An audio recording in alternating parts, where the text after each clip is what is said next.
दोस्तों, मैं कमलेश साहू आप सभी का स्वागत करता हूं आपके अपने YouTube चैनल संकल्प विद के साहू में। साथियों, हिंदी व्याकरण के तहत आज हम टॉपिक लेते हैं संधि। संधि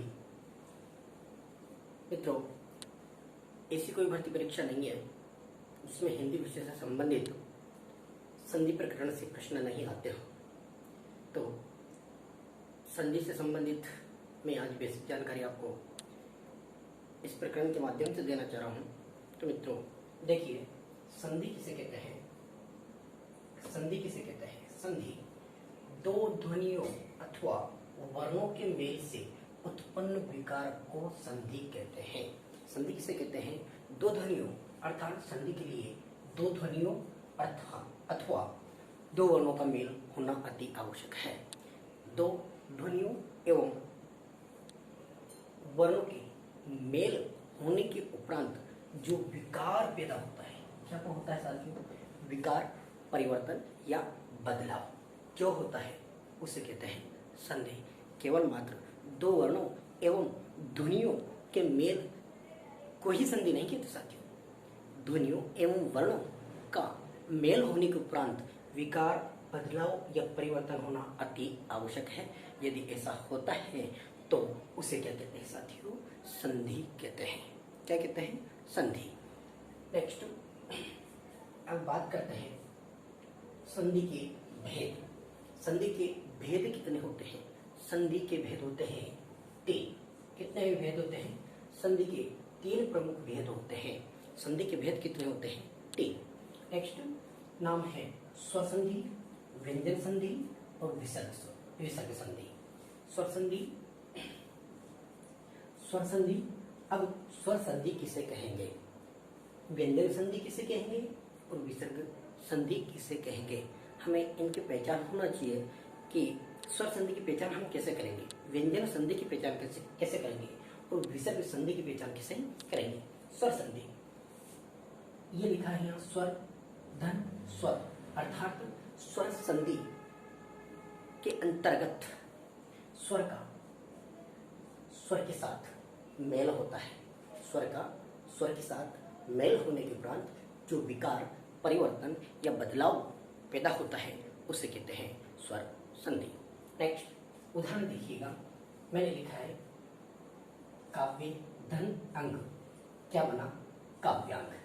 मित्रों आपको पता होगा कि स्वर संधि के भी भेद होते हैं।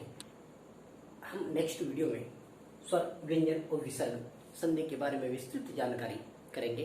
लेकिन देखिए, स्वर संधि के भेद जो आपको पता है उन्हीं भेदों में से मैं प्रत्येक भेद में से मैंने एक एक उदाहरण लेने का प्रयास किया है।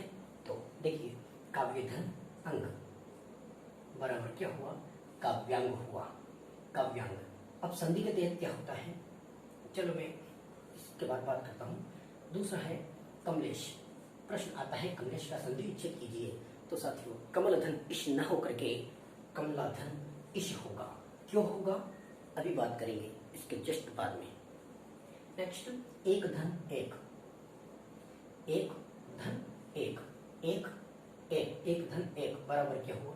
एक एक। अंडरलाइन में संधि कौन सी है ये भी आपको पता होना चाहिए। नेक्स्ट अतिधन उत्तर, अतिधन उक्ति, अतिधन उक्ति क्या हुआ? अत्युक्ति हुआ। क्या हुआ साथियों? अत्युक्ति हुआ। तो ये सारे जो हम उदाहरण पढ़ रहे हैं ये सारे ही उदाहरण स्वर संधि के हैं। पहचान करेंगे कि स्वर संधि के ही क्यों है। नेक्स्ट विनय धन अक बराबर, मैंने लिखा है विनय धन अक बराबर होगा साथियों विनायक। क्या होगा? विनायक। अब काव्यांग, कमलेश, एक एक, अत्युक्ति और विनायक, इनका संधि विच्छेद कीजिए। तो संधि विच्छेद आपके सामने है और संधि युक्त पद भी आपके सामने है। आवश्यकता यह है कि ये स्वर संधि में ही इनको स्थान क्यों दिया गया है। तो पहचान के लिए साथियों देखिएगा, काव्य धन अंग संधि के तहत आपको पता होगा कि एक पद ये होता है और एक पद ये होता है। दो पद है तो प्रथम पद का जो वर्ण लिया जाता है अंतिम और उत्तर पद का वर्ण लिया जाता है प्रथम पद का अंतिम वर्ण और पर पद का पूर्व वर्ण, इन दोनों का ही संयोग होगा। दोनों का संयोग होगा, फलस्वरूप विकार पैदा होगा। विकार पैदा होने के उपरांत संधि होगी, स्वर संधि, व्यंजन संधि या विसर्ग संधि। तो देखना क्या है कि स्वर संधि कब होगी। देखिए, स्वर संधि तब होगी, लिखा है स्वर का किसके साथ में, स्वर के साथ। तो यानी कि इसमें भी प्रथम पद में भी स्वर आना चाहिए और द्वितीय पद में भी स्वर आना चाहिए। यदि ऐसा होता है तो संधि कौन सी होगी, स्वर संधि होगी। नेक्स्ट देखिए, इसमें क्या निकल रहा है, ए, और प्लस इसमें क्या निकल रहा है, ए। फलस्वरूप सवर्ण स्वर है, आपको पता होगा सवर्ण स्वर है। सवर्ण स्वर किसे कहते हैं, ऐसे स्वर जो दीर्घ एवं लघु हो सकते हैं, ह्रस्व एवं दीर्घ हो सकते हैं, लेकिन बनावट दोनों की एक जैसी ही होना चाहिए, सवर्ण स्वर कहलाते हैं। हाँ देखिए, अब जैसे कि मैं दूसरा उदाहरण आपको यहीं पर देता हूं, जैसे कि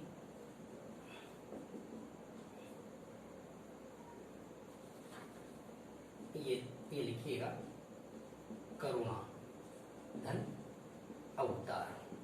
देखिए साथियों, इसमें क्या निकला है, आ, और इसमें क्या निकला है, ए। दोनों देखिए, दोनों ही अलग अलग हैं, पर लेकिन बनावट इन दोनों की एक होने के कारण इनको कौन सा स्वर बोला गया है, इन दोनों को ही कौन सा स्वर बोला गया है, सवर्ण स्वर बोला गया है। क्या बोलते हैं इनको, सवर्ण स्वर। तो नेक्स्ट प्रश्न इसी में से मैं बना सकता हूं कि उस संधि का नाम बताइएगा जिस संधि में सवर्ण स्वरों के मेल होने के उपरांत विकार परिवर्तन एवं बदलाव होता है। तो उस संधि का नाम होगा, वो उत्तर होगा आपका क्या होगा साथियों, दीर्घ स्वर संधि। क्या होगा, दीर्घ स्वर संधि। नेक्स्ट तो पढ़ चुके हैं, स्वर संधि किसे कहेंगे, ऐसी संधि जिसमें स्वर का स्वर के साथ मेल होता हो। अब ये प्रत्येक स्वर संधि के भेद कितने होते हैं और कौन कौन से होते हैं, उनके बारे में हम नेक्स्ट वीडियो में चर्चा करेंगे। आगे बढ़ते हैं, अब बढ़ते हैं हम व्यंजन संधि।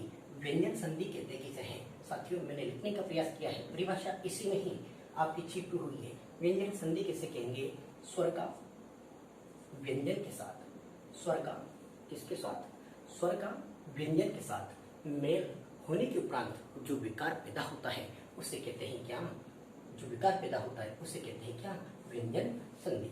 व्यंजन संधि मतलब पहले में स्वर आ रहा है तो क्या स्वर का व्यंजन के साथ ही मेल होगा, क्या नहीं। दूसरा देखिएगा, ये आ गया व्यंजन प्लस स्वर, अर्थात व्यंजन का स्वर के साथ। तो व्यंजन संधि के तहत साथियों देखिए, व्यंजन संधि के तहत कोई आवश्यक नहीं है कि प्रथम पद में स्वर ही आए, प्रथम पद में व्यंजन ही आए, अर्थात व्यंजन संधि कहेंगे, व्यंजन संधि कहेंगे किसे कहेंगे, व्यंजन संधि स्वर ओब्लिक व्यंजन का, स्वर ओब्लिक व्यंजन के साथ मेल होने के उपरांत जो विकार पैदा होता है उसे कहते हैं व्यंजन संधि। देखिएगा, वी इसमें ए निकल रहा है स्वर, साध इसका स व्यंजन है, दोनों का मेल होने के उपरांत जो शब्द बनेगा वो क्या बना सकती हो, विषाद। अब ये क्यों बना है, ये इसके बारे में चर्चा में जब हम विस्तृत संधि का अध्ययन करेंगे, इनके भेदों का अध्ययन करेंगे, तब आपको पता चल जाएगा कि विषाद क्यों बना है। अगला देखिए, व्यंजन प्लस स्वर, व्यंजन प्लस स्वर, ये व्यंजन ये स्वर है, इन दोनों का ही मेल हुआ है, दोनों का मेल होने के उपरांत देखिए ये किस में बदला है, ग में। वाक धन इश बराबर क्या बनेगा, वागिश। क्यों बना, इसके बारे में नेक्स्ट वीडियो में चर्चा करेंगे साथियों। आप कमेंट्स के माध्यम से मुझे बताइएगा क्या मुझे नेक्स्ट वीडियो संधि से रिलेटेड बनाना चाहिए। नेक्स्ट देखिए, व्यंजन धन व्यंजन, अर्थात व्यंजन का व्यंजन के साथ मेल होने के उपरांत जो विकार पैदा होता है उसे कहते हैं व्यंजन संधि। देखिएगा, वाक व्यंजन है, मैं व्यंजन है, दोनों का विकार उत्पन्न होने के बाद क्या बना सकती हो, वांग्मय। तो वांग्मय का संधि विच्छेद क्या होगा, वागधर मैं। क्यों हुआ, वही बात वापस देखेंगे हम बाद में विस्तृत अध्ययन में। आपको वांगिक स्वरूप बता रहा हूँ, जो बेसिक नॉलेज हमें संधि के बारे में करना चाहिए, तो वो मैं आपको बता रहा हूँ। नेक्स्ट, विसर्ग संधि। विसर्ग संधि नाम से ही पता चल रहा है साथियों, नाम से ही पता चल रहा है, क्या चल रहा है, विसर्ग आना अति आवश्यक है, विसर्ग आना चाहिए।